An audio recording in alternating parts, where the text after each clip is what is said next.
د افغان کمانډویانو پر ضد د سیمې هیوادونو او ترش په نوم افغان مشرانو دسیسه رسوا شوه. پخواني کمانډویانو د روسیې جګړې ته د تګ اوازه رد کړې ده.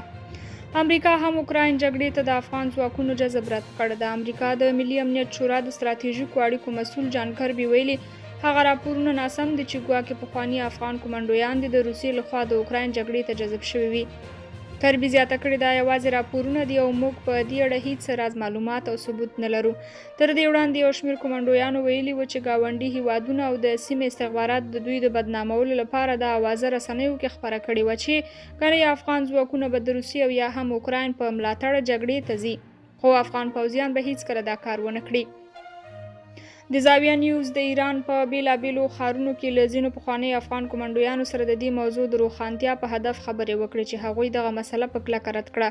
پخواني افغان کمانډو چې مستعار نوم یې جګړن صفي الله د زاویه نیوز ته وویل د سیاست او مشرانو خبرې او تیروتنې جلا مسله ده.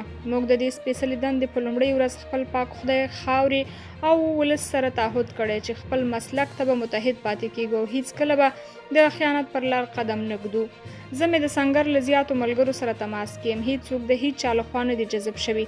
موږ له خپلو پخوانیو مشرانو غواړو چې د شخصي موخو لپاره د موږ نه نومبدي کوي.